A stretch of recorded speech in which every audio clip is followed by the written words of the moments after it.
नमस्कार दोस्तों, मैं आज कक्षा 12वीं फिजिक्स हाफ ईयरली एग्ज़ाम 2021-22 के एमसीक्यू सॉल्व और न्यूमेरिकल क्वेश्चन को लेकर आया हूँ। यह एजुकेशन डिपार्टमेंट में जो पेपर हुए हैं अभी हाल ही में, उसके क्वेश्चंस हैं, क्या आंसर है। लगभग ये 8 तारीख को पेपर हुए थे और आज 11 तारीख हो गई है और 11 तारीख को मैं इसका सॉल्व दे रहा हूँ। ये बच्चों की हेल्प के लिए बच्चों ने मुझे कहा था तो मैंने इसे बनाया हूँ, तो इसमें आपको काफ़ी हेल्प मिलेगी। तो चलिए बेटा अपन अगले क्वेश्चन की ओर चलते हैं, देखते हैं इसको आगे बढ़ते हैं।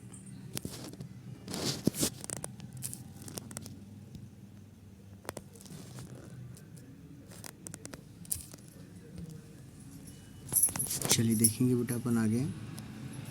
ये से जोड़ी है।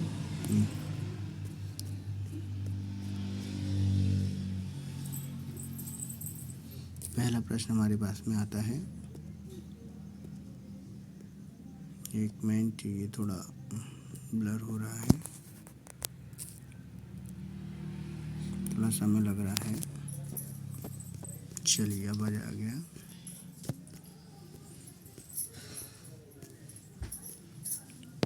सही विकल्प चुनकर लिखिए। तो कोई पदार्थ 1 माइक्रोकूलम के आवेश पर इस पर कितने बलों की अधिकता होगी या कमी होगी। तो बेटा इसका हो जाएगा आंसर 6.25 इंटू 10⁻12 इलेक्ट्रॉनों की कमी। ये माइक्रोकूलम में दिया है बेटा, यहाँ पे आपको पता होना चाहिए एक माइक्रोकूलम बराबर होता है 10⁻⁻6। ठीक है, तो इसका राइट आंसर हो जाएगा बेटा 6.25 इंटू 10⁻12 इलेक्ट्रॉनों की कमी होगी। इसमें क्या होगी, इलेक्ट्रॉनों की कमी। दूसरा आता है अतिचालक पदार्थ की चालकता कितनी होती है, अनंत होती है। तीसरा प्रश्न दिया है वायु में स्थित एकांक धनावेश से निकलने वाला संपूर्ण विद्युत फ्लक्स का मान होता है 1/ε0। एक ही पदार्थ पर परंतु अलग अलग लंबाई के दो चालक तारकों का प्रतिरोध समान है, इस संदर्भ में सही कथन क्या होगा। तो इसका राइट आंसर बेटा लंबे तार की मोटाई अधिक है। एक आवेशित कण समचुंबकीय क्षेत्र में समांतर प्रवेश करता है तो कण का पथ कैसा होगा, सरल रेखीय होगा। छठवां प्रश्न है किसी विद्युत परिपथ या कुंडली में जड़त्व आघूर्ण को प्रदर्शित करने वाली राशि स्वप्रेरकत्व होती है। बिंदु स्रोत के कारण उत्पन्न तरंगाग्र गोली होता है। अब आता है अगला प्रश्न, रिक्त स्थानों की पूर्ति कीजिए। तो आपको पता होना चाहिए कि यह स्थिर विद्युत रेखाएं जो होती है खाली स्थान से प्रारंभ होती है, तो इसका राइट आंसर क्या होगा, धनावेश से प्रारंभ होती है। किरचॉफ का प्रथम नियम आवेश संरक्षण के नियम के अनुकूल है। चुंबकीय क्षेत्र में गतिमान आवेश पर लगने वाले बल को लॉरेंज बल कहते हैं। विद्युत चुंबकीय फ्लक्स में परिवर्तन जो है प्रेरित विद्युत वाहक बल के अनुक्रमानुपाती होता है। प्रत्यावर्ती एलसी परिपथ में धारा और विभवांतर के मध्य कलांतर जो होता है बेटा 90 अर्थात π/2 का कलांतर होता है। ध्रुवण की घटना केवल जो है अनुप्रस्थ तरंगों में होती है। किसी सरल सूक्ष्मदर्शी के लिए बिंब का कोणीय साइज हमेशा क्या होगा बेटा, प्रतिबिंब से क्या होगा, कम होता है। अगला प्रश्न हमारे पास में आता है कूलाम बल और गुरुत्वाकर्षण बल में मुख्य अंतर क्या है। तो आपको पता होना चाहिए कि कूलाम बल आकर्षण और प्रतिकर्षण दोनों प्रकृति का हो सकता है, जबकि गुरुत्वाकर्षण बल केवल क्या होता है, आकर्षण प्रकृति का होता है। इसके साथ ही हम बोल सकते हैं कि कूलाम का नियम जो होता है बिंदु आवेशों के लिए लागू होता है, गुरुत्वाकर्षण क्या पिंडों के लिए, किसी पिंडों के लिए लागू होता है। अगला प्रश्न आता है द्रव्यमान स्पेक्ट्रोमीटर क्या है। तो आंसर देखेंगे, द्रव्यमान स्पेक्ट्रोमीटर वह उपकरण है जो आयनों को उनके द्रव्यमान और आवेशों के अनुपात के आधार पर अलग करता है। धारावाही विद्युत पास के चुंबकीय आघूर्ण का मान कितना होता है। तो देखो भाई, यहाँ पास चुंबकीय आघूर्ण की बात की जा रही है धारावाही की, तो m बराबर कितना होगा, NIA, जहाँ n क्या है, फेरों की संख्या, I धारा है, A क्या है बेटा, क्षेत्रफल है। इंद्रधनुष बनने के लिए आकाश में सूर्य की स्थिति के लिए आवश्यक शर्त बताइए। तो आपको पता होना चाहिए सूर्य जो है प्रेक्षक के पीठ की ओर होना चाहिए। अब अगला प्रश्न आता है कि 20 सेंटीमीटर फोकस दूरी वाले लेंस की क्षमता कितनी होगी। तो इसका होगा बेटा 5 डायप्टर। कुछ लोगों ने इसका आंसर बेटा 0.05 लिखा था, ध्यान रखेंगे। हम यहाँ सेंटीमीटर में हमें दिया, और जब सेंटीमीटर की बात की जाती है तो डायप्टर का फॉर्मूला हमारे पास हम जो निकालेंगे तो P = 100/F यदि सेंटीमीटर में है तो, और यदि वही मीटर में होगा तो पहले इसे हमें सेंटीमीटर को मीटर में कन्वर्ट करना पड़ेगा, इसलिए राइट आंसर कितना जाएगा, 5 दिया जाएगा। जब किसी विद्युत परिपथ को भंग किया जाता है तो प्रेरित धारा मुख्य धारा के विपरीत दिशा में होती है और किसी प्रत्यावर्ती धारा का शिखर मान जो होता है एक पूर्ण चक्र में औसत मान 0 होता है। अब सही जोड़ी को देख लीजिए, विस्थापन धारा का जो समीकरण होता है आप देख सकते हैं यहाँ पर क्या हो जाएगा भैया, डी इज इक्वल टू क्या हो जाएगा, विस्थापन धारा का मान हम देख रहे हैं यहाँ पर, चलिए मिस हो रहा है ये, है ना, विस्थापन धारा का क्या हो जाएगा, ऑप्शन देखेंगे epsilon 0 D phi E upon D T. चुंबक संबंधित गॉस का नियम क्या हो जाएगा, चुंबकीय संबंधित गॉस का नियम क्या हो जाएगा, आपको दिख रहा है, integration of B dot D S 0। विद्युत चुंबकीय तरंग का वेग कितना हो जाएगा, 1 upon root of epsilon 0 mu 0। सूक्ष्म तरंग के 0.1 mm से 1 mm तक है। दृश्य प्रकाश क्या हो जाएगा, 4000 नैनोमीटर से 7000 नैनोमीटर। फ्रेनेल दूरी क्या हो जाएगा बेटा, ए स्क्वायर अपॉन लेमडा। और लास्ट में हमारे पास आ रहा है विभेदन क्षमता। तो विभेदन क्षमता का क्या हो जाएगा भाई, जैसे कि आप जानते हैं विभेदन क्षमता की 2 चीज़ें होती है। तो इसका राइट आंसर हो जाएगा हमारे पास में, जो कि क्वेश्चन पेपर में गलत दिया था, तो विभेदन क्षमता जो होगी alpha upon 0.61 lambda, alpha upon 0.6 lambda होगी। तो मैं आपको एक बार और यहाँ पे क्लियर कर देता हूँ, ठीक है। देखेंगे यहाँ पे विभेदन क्षमता की बात की जा रही है। तो विभेदन क्षमता जो होती है किसी भी पिंड की विभेदन क्षमता, तो विभेदन क्षमता सूक्ष्मदर्शी की यदि हम बात करते हैं तो ये हो जाता बेटा हमारे पास में शंकु कोण, क्या आएगा बेटा इसका, शंकु कोण बटे 0.61 लेमडा होता है। हालांकि आपने इसको पढ़ा होगा भाई, इसे अच्छे अपने बुक में वगैरह में पढ़ा होगा। तो ये एक्चुअली होता है, ये जो फॉर्मूला होता है बेटा 2 mu sine theta upon 1.22 lambda होता है। हालांकि ये 2 से इसको कैंसिल कर दिया जाता है, तो कितना आ जाएगा बेटा, ये हमको मिलेगा mu sine theta upon 0.61 lambda. और ये हमारा शंकु कोण कहलाता है। ये कौन सा कोण कहलाता है, शंकु कोण कहलाता है। चलिए एक और क्वेश्चन हमारे पास में विभेदन क्षमता के साथ में हम दूसरी चीज़ भी हम आपको बता देते हैं। कई बार यदि दूरदर्शी की विभेदन क्षमता यदि आपसे पूछी जाए, तो दूरदर्शी की विभेदन क्षमता जो होती है बेटा डी अपॉन 1.22 लेमडा, ये दूरदर्शी की विभेदन क्षमता है। किसकी, दूरदर्शी की विभेदन क्षमता होती है। ठीक, चलिए आगे बढ़ते हैं।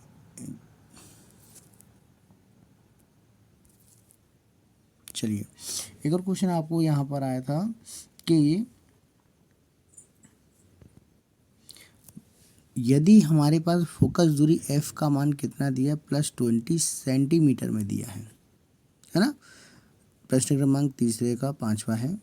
तो इसकी क्षमता ज्ञात करो। तो देखो बेटा क्षमता जो होती है P इज इक्वल टू, यदि 1/f का मान होता है मीटर में, किस में होता है ये, मीटर में, तो हम एक कंडीशन हमारे पास ये है कि ये सेंटीमीटर को हम मीटर में कन्वर्ट कर देंगे तो हमको मिलेगा 20 × 10⁻⁻² मीटर।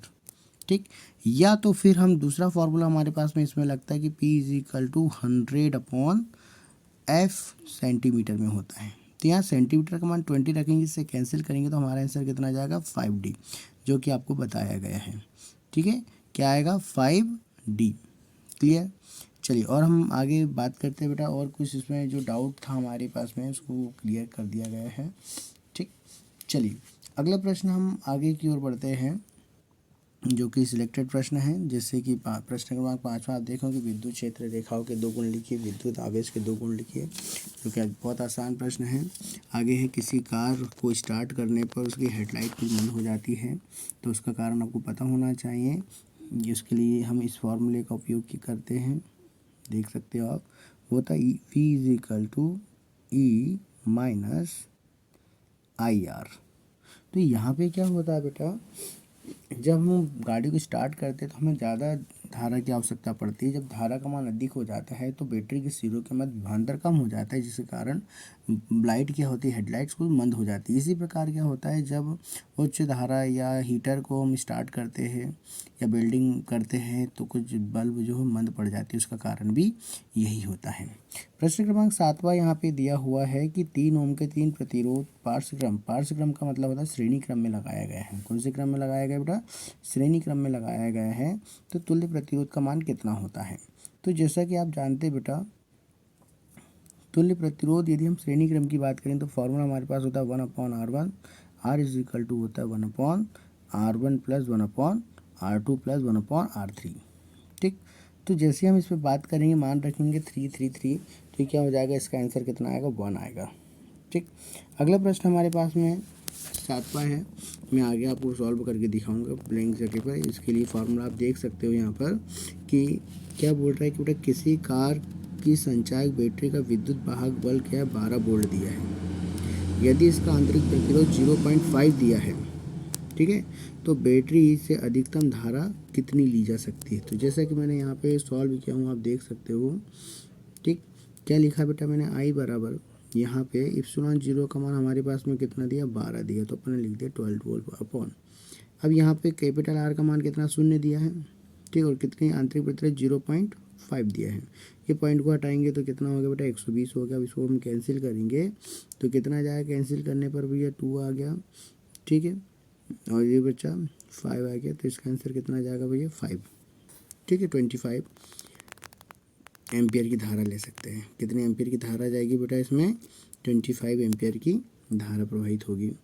ठीक, आगे हम बढ़ते हैं। एम्पियर का परिपथी नियम, बायो-सावर्ट का नियम लिख ली, साइक्लोट्रॉन क्या किस तथ्य पर आधारित है, आपको पता है। अब आता है प्रश्न क्रमांक 9। ये भी मैं आपको आगे बता सकता हूँ कि लॉरेंज बल के आधार पर चुंबकीय क्षेत्र की तीव्रता को किस प्रकार से मात्रा को परिभाषित करना है, फेराडे का नियम है।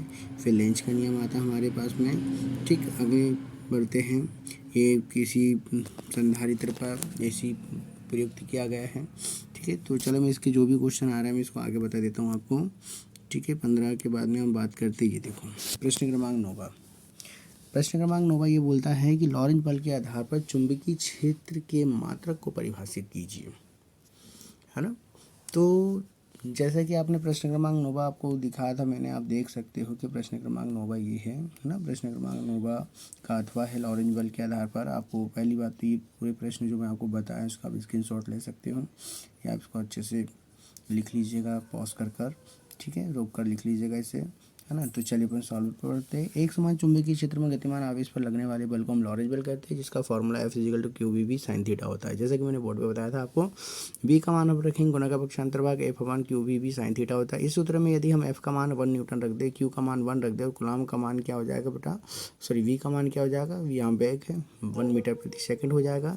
और साइन थीटा का मान 1 कम होगा जब थीटा = 90 डिग्री। हमें मतलब जब कण को पहुँचाना है तो 90 डिग्री के एंगल पर हमें पहुँचाना है ना। तो इस प्रकार हम सॉल्व करेंगे तो देखेंगे भाई हमको क्या मिलेगा, B = 1 टेस्ला। तो डेफिनेशन क्या हो जाती है यहाँ पे, यदि एक कूलम्ब आवेश किसी चुंबकीय क्षेत्र के लंबवत 1 मीटर प्रति सेकंड के वेग से गति करते हुए 1 न्यूटन के बल का अनुभव करता है, क्या बेटा, 1 न्यूटन के बल का अनुभव करता है, तो उसे चुंबकीय क्षेत्र, है ना, तो उसे चुंबकीय क्षेत्र का परिणामी 1 टेस्ला होता है। तो उस चुंबकीय क्षेत्र का परिणामी कितना हो जाता है, 1 टेस्ला हो जाता है। जैसे कि आपको पता होना चाहिए टेस्ला जो है बड़ा मात्रक होता है, अतः अपेक्षाकृत छोटे मात्रक भी होते हैं। गाउस है, इसका संकेत G होता है। तो 1 गाउस = 10⁻⁻4 टेस्ला। ये भी आपको ऑब्जेक्टिव में बिल्कुल पूछा जा सकता है।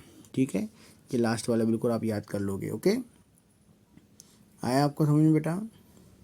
ठीक है, चलिए ये प्रश्न आपको क्लियर हो गया।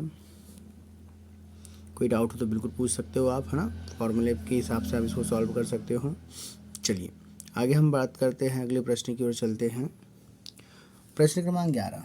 प्रश्न क्रमांक 11 बोलता है कि किसी संधारित्र पर ऐसी वोल्टता, ऐसी मतलब प्रत्यावर्ती करंट, है ना, वोल्टता प्रयुक्त की गई, तो इसके लिए फेजर आरेख बनाइए। तो फेजर आरेख के लिए ध्यान दीजिएगा बेटा, यहाँ पर आप 2 तरीके से आपको शो जरूर करना पड़ेगा। आपको क्या ध्यान रखेंगे, यहाँ पे एक प्रथम चतुर्थांश होता है, एक दूसरा चतुर्थांश होता है।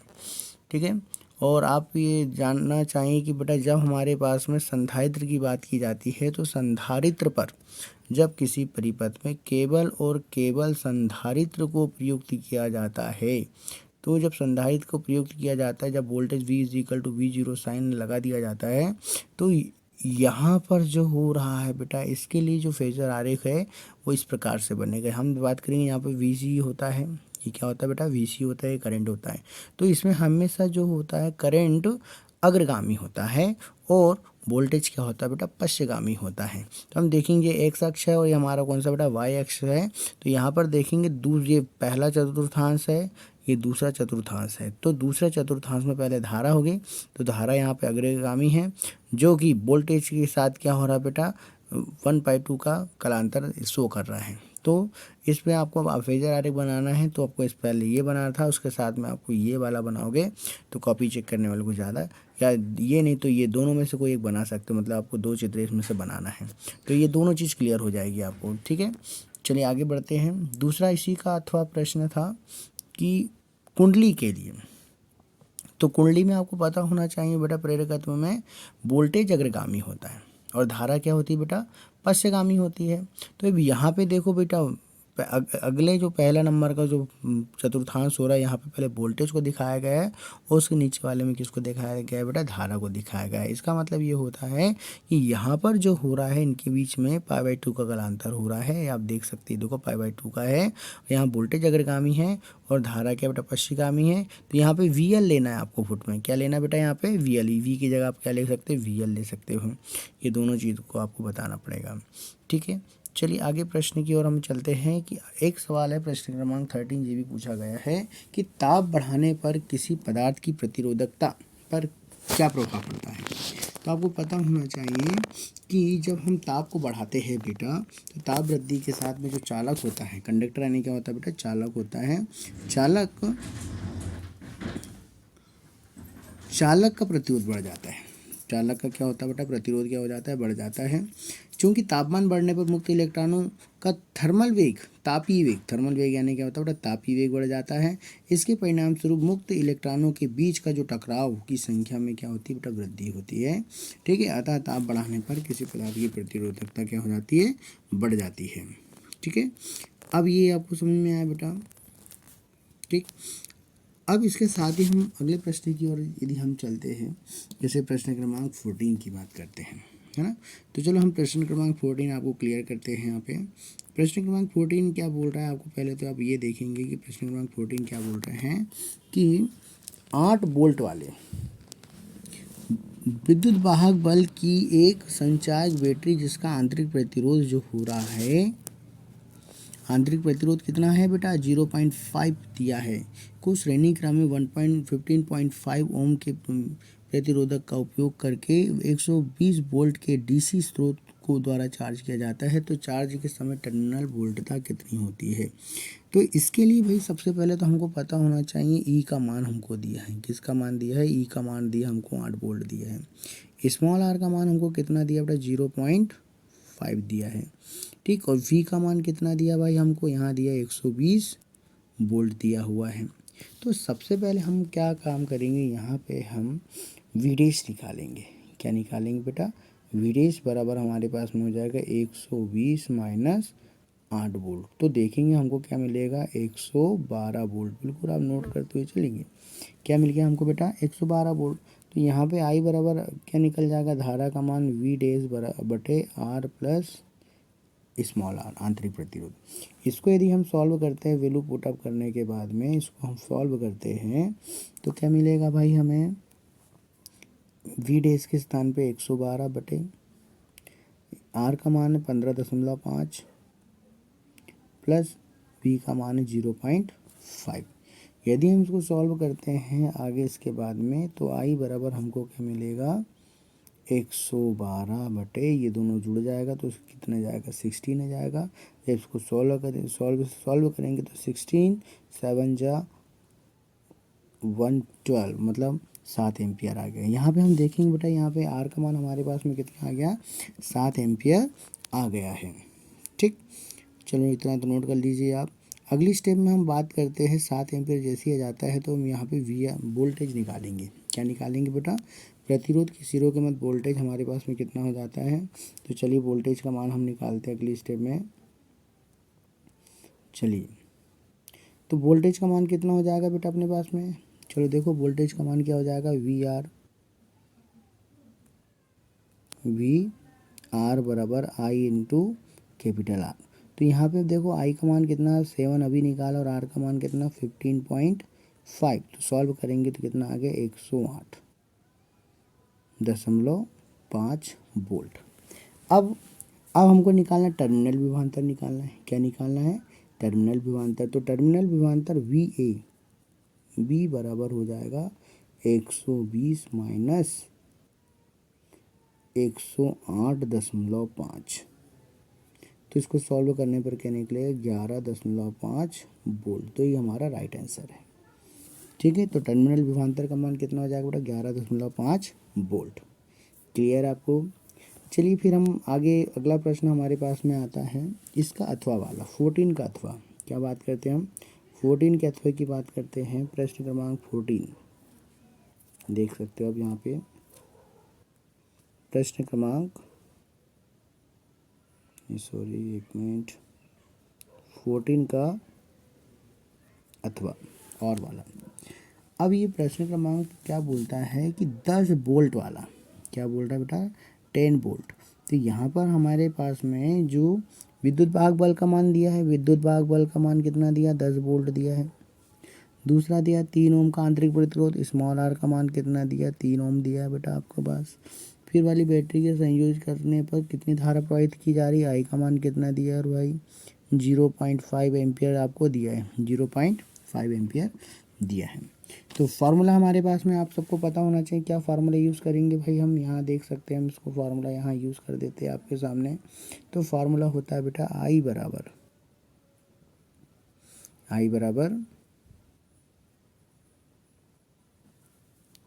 Epsilon 0 upon capital R into small are.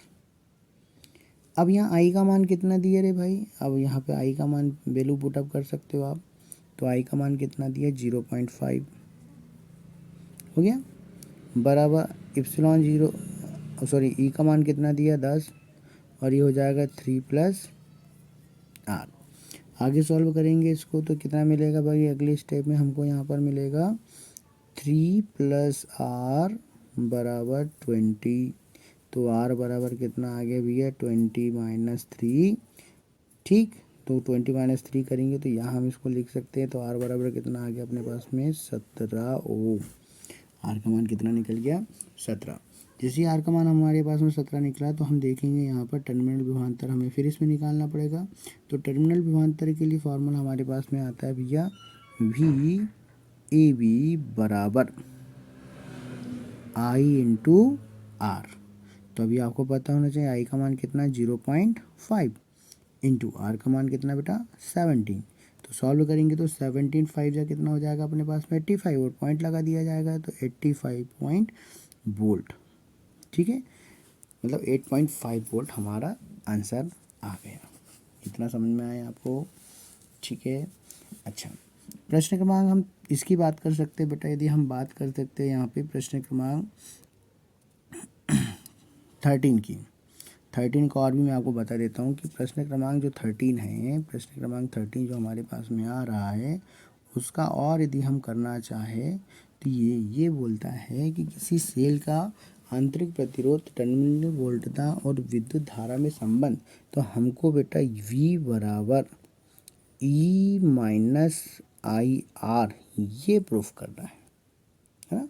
तो कई बच्चे लोग इसमें क्या काम करते हैं, आंतरिक प्रतिरोध आर इज इक्वल टू निकाल देते आर ई, सॉरी वो कई बार ये निकाल देते हैं, इसको ये वाला प्रूफ कर दी जो कि इसका आंसर नहीं होगा, आपको नंबर नहीं भी मिल सकते हैं। वो निकाल देते हैं यहाँ पर स्मॉल आर बराबर कैपिटल आर कोष्टक के अंदर ई अपॉन वी माइनस 1, जो बिल्कुल नहीं निकालना है। तो हमें क्या निकालना है बेटा? ई माइनस 1 अपॉन आर निकालना है। तो इसके लिए करना क्या है? इसके लिए भाई बहुत सिंपल है, आपको परिपथ पता होना चाहिए। परिपथ के बारे में आप जानते हो, क्या जानते हैं परिपथ के लिए?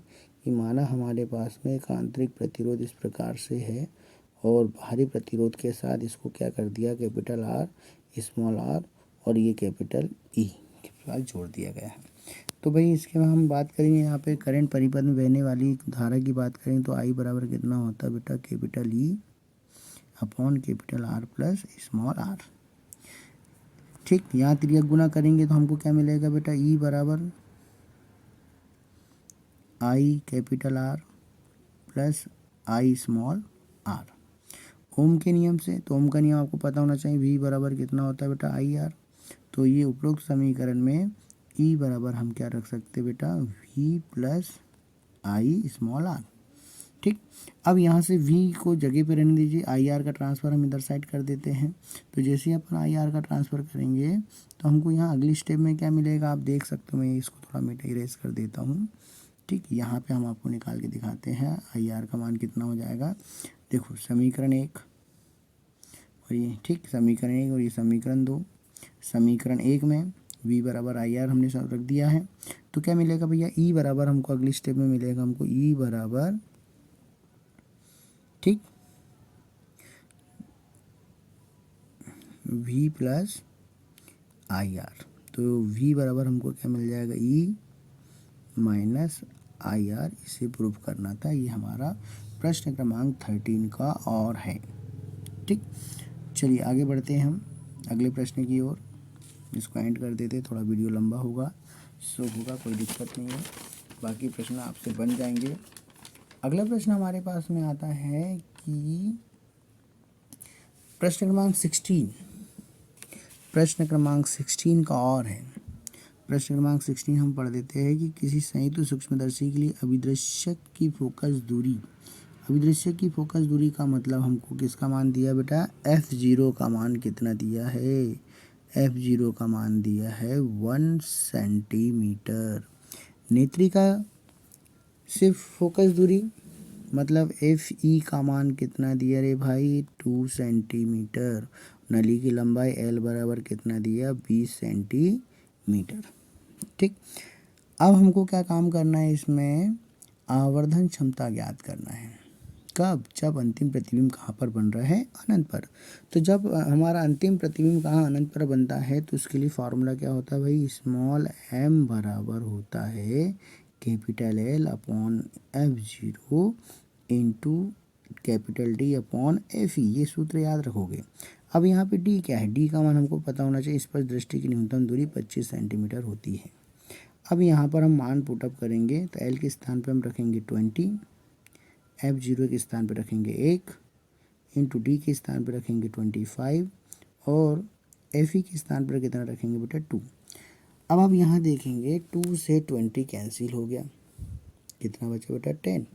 अब हम जैसे ही 25 में 10 का इंटू करेंगे तो हमारा राइट आंसर स्मॉल m बराबर मिल जाएगा बेटा 250। ठीक, इसका कोई मात्रक नहीं होता, आवर्धन क्षमता का है, जैसा कि आप सब लोग जानते हैं। ठीक है, इसमें नोट कर लीजिए। अगले प्रश्न की ओर हम चलते हैं। इसी का अथवा जो न्यूमेरिकल क्वेश्चन 3 मार्क्स के लिए पूछा गया है, नोट कर लिया, स्टॉप करके भी आप या रिटर्न करके देख सकते हो। चलिए अगला प्रश्न हमारे पास में आता है कि यंग के द्विस्लिट प्रयोग में स्लिटों के बीच की दूरी 1 mm दी है। कितना दिया बेटा, 1 mm दिए है। तो सबसे पहले तो हमें 1 mm दिए हैं, तो सबसे पहले तो हम लिखेंगे यहाँ पर दोनों स्लिटों के बीच की दूरी को स्मॉल t से दर्शाते, तो स्मॉल t बराबर कितना दिया, 1 mm मिलीमीटर। तो मिलीमीटर को चेंज करना है भाई मीटर में, याद रखना है इसमें 1 इज इक्वल टू 1 इंटू 10⁻³ कितना हो जाएगा, -3 मीटर। ओके, यदि स्लिट के पर्दे की दूरी 1 मीटर दी है, मतलब यहाँ पे d का मान कितना दिया है भाई, 1 मीटर। इसे नहीं करेंगे कोई चेंज। ठीक, अगले प्रश्न बोल रहा है कि तथा नैनोमीटर लेमडा का मान कितना दिया रे भाई, लेमडा का मान दिया है 500 नैनोमीटर। तो नैनोमीटर को भी कन्वर्ट कर देते हैं हम, 500 इंटू 10⁻⁹ मीटर। इतना क्लियर है आप लोगों को, अच्छे से नोट कर लीजिए। तो चलिए भाई, इसके लिए फॉर्मूला हमारे पास में क्या होता है, अच्छा ज्ञात क्या करना है हमें, फ्रिंज की अंतराल, फ्रिंज अंतराल या फ्रिंज की चौड़ाई एक ही बात है। तो beta is equal to formula होता है capital D lambda upon small d। Formula आपको समझ में आ गया। चलिए वैल्यू पुटअप करो, d is equal to, D की वैल्यू कितनी रखोगे यहाँ पर, d की वैल्यू होगी बेटा 1 इंटू लैम्डा का मान कितना हो गया बेटा 500 इंटू 10⁻⁻⁹। ठीक, और नीचे कितना हो जाएगा 10⁻⁻3। अगली स्टेप में जब हम इसको सॉल्व करते हैं तो सॉल्व करने पर हम देखेंगे थोड़ा इसको इरेज कर लेते हैं, क्लियर हो जाएगा यहाँ से। ठीक, तो कितना है भाई यहाँ पे, जैसे इसे सॉल्व करेंगे तो ये हम देखेंगे यहाँ पे नीचे वाले 3 से ऊपर वाला क्या हो जाएगा, कैंसिल हो जाएगा। तो पहले तो अपना आ गया 500 एज इट इज़ इंटू 10 की पावर कितना थे भाई -9, नीचे वाला ऊपर आएगा तो क्या हो गया +3। सॉल्व कर लिया जाए तो हमको क्या मिल जाएगा, इसको जैसे सॉल्व करेंगे बराबर के नीचे बराबर, तो ये हो गया आपका 500 इंटू 10⁻⁻⁻⁶। अब -6 से जैसे ही नीचे जाता है तो हमको क्या मिल जाएगा भाई, ये 500 अपॉन 1 के साथ 6 जीरो हम इसको लगा देते हैं। 1 2 3 4 5 6, 2 जीरो से 2 जीरो कैंसिल। अब ये 1000 को यदि हम ऊपर लेके यदि आते हैं तो क्या मिल जाएगा, हमारा जो राइट आंसर आएगा भाई, वो राइट आंसर हमारा हो जाएगा 0 पॉइंट, या फिर हम इसको ऐसा 0 पॉइंट में नहीं लिखना है हमें, तो हम इसको लिख सकते हैं, क्या लिख सकते हैं भाई, इसको हम, कोई बताएगा? ठीक, तो हम इसको लिख सकते हैं 5 इंटू 10⁻³